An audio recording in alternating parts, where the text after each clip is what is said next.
grandson of powerful Quaker women and an ally of all of you here, and one who stands on the shoulders of giants of Connie Parvey's generation and who stands alongside sisters in the struggle and the rising generation of the ecumenical and interfaith movements. I think of people around the circle like Polly Hamlin and Jenny Peace, Laura Everett, Irene Monroe, and Catherine Laurie, who's been not only a Facebook friend, but also a wonderful ally with the Pluralism Project and my work with Cooperative Metropolitan Ministries.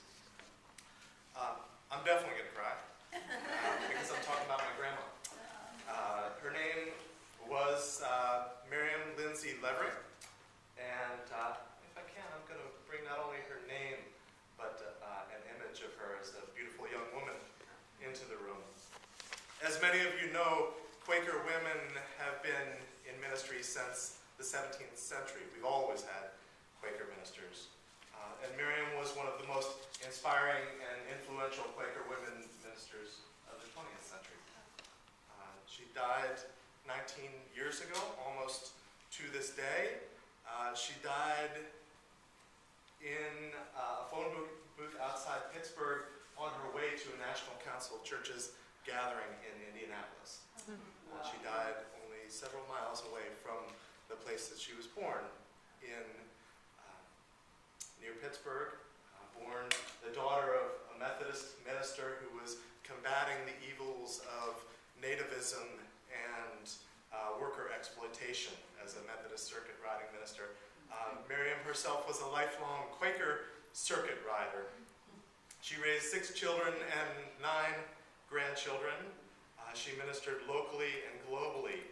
With her husband, Sam Levering, my grandfather, she managed the largest cherry orchard in the South, nestled in the Virginia foothills of the Blue Ridge Mountain.